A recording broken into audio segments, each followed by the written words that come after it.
Good afternoon, everybody. Are you guys enjoying yourselves?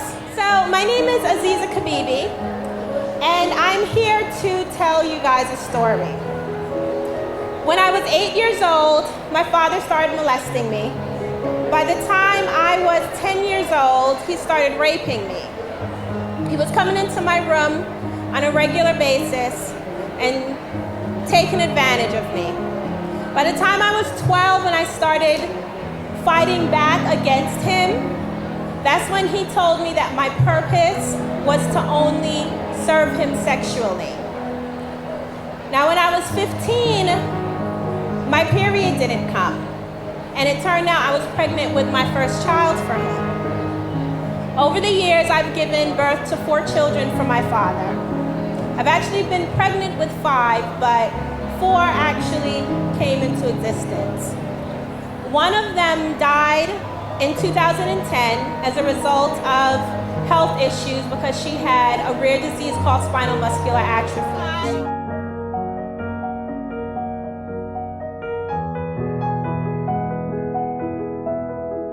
Tell you something, Aziza.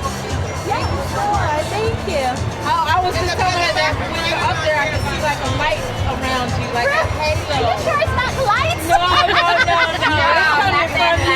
Okay. God bless you. God bless you. Thank you. She wants to support you by buying the book. Okay. All right.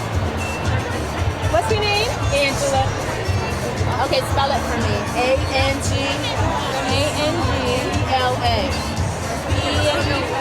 Now, I share this story in order to raise awareness and inspire other people and other survivors, because talking about this is very difficult.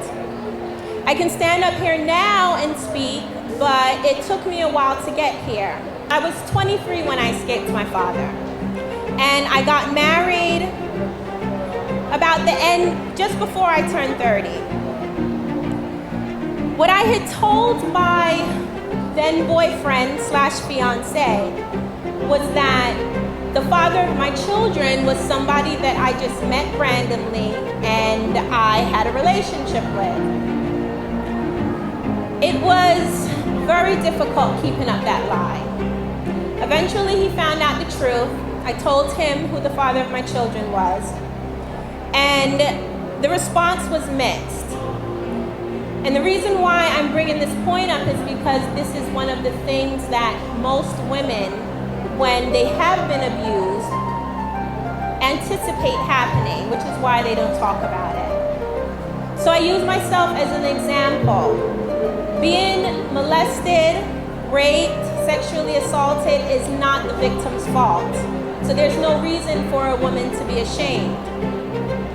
That's why the title of my book is called Unashamed. To take his information, he's really good. Okay. Yeah. Do you have like a YouTube? I do. Everything is Aziza Kibibi. All right. So Aziza Kibibi, let me get underneath there. Okay, there you go. Another one? Yes. Yeah. Thank you.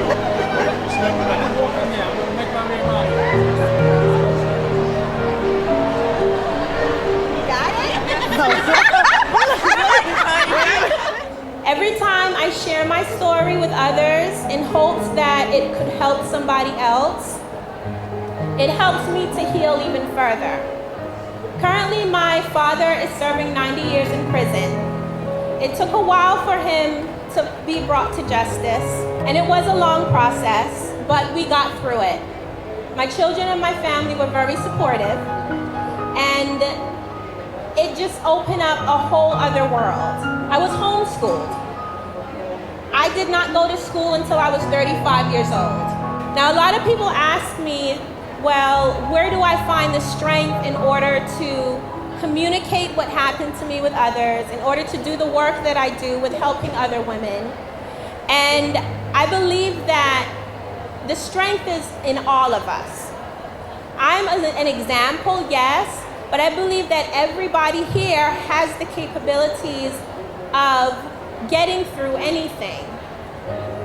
We're strong. Women are strong specifically. And you don't know your limits, or you don't know what you can handle until you actually been put in the position to handle it. So another part of my therapy is that I started writing my book. About 8 months before my daughter finally took her ascent to heaven, I started writing, and it was for therapeutic purposes.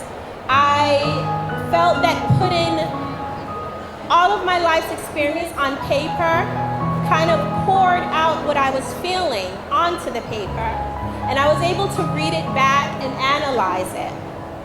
Now, when my daughter died in 2010, I did stop writing. I stopped writing for about 8 months. That was its own process, having to come to terms with the fact that she was a result of incest. She had 2 rare genetic disorders because of the inbreeding, and I just questioned why I was being put through all of this, why my family was being put through all of this. And I believe that that is something else that a lot of survivors go through. Along with blaming yourself, along with being ashamed, you're constantly questioning, well, why me? And I did that for a while. But I have learned through meditation, I'm a meditator, that the why is not that important. What's really important is what you do afterwards and how you do it. And any experience that we have is a learning experience and can be used to teach others. So I decided to start my nonprofit organization called Precious Little Ladies. No, that's my given name. And it means Precious Little Lady. That's why, yeah. Yes, Aziza is Arabic, Egyptian, and Muslim Arabic. Our mission is to strengthen the bond between mothers and daughters to combat child molestation and domestic violence. I believe that mothers are the first teachers of children. And a lot of times, because the mother is broken and is not sure what to do or how to deal with what she is going through, it's hard for her to teach her child how to deal with it, how to be confident, how not to feel shame, and how to respond to those that, whether you be slut shame them or objectify them. So we have chosen, through me and through other volunteers, the lovely people that volunteer with me, to raise awareness by going on social media, talking about the statistics, talking about resources, and as well as partnering with other organizations in order to bring the information to women. I do believe that because sexual abuse, and especially child sexual abuse, is so taboo, it's something that people don't like to talk about. And if you don't like talking about it with an adult, it's even more difficult to talk about it with a child. But if we make ourselves aware of the problem and what causes the problems and different solutions, then we're comfortable enough with it for it to become a regular part of our conversation, for it not to be so difficult to read about or hear about to the point that you don't want to bring it up at all. So I make it a regular part of conversation. I educate myself, I try to educate others as much as possible, and doing all that continues to help me to heal. So one piece of advice that I give to anyone that has suffered any kind of trauma is to pass the knowledge forward. Anything that you have gone through, your experience as a human being can impact another human being. There are billions of us on this planet, and we each have our own individual path and own individual experience.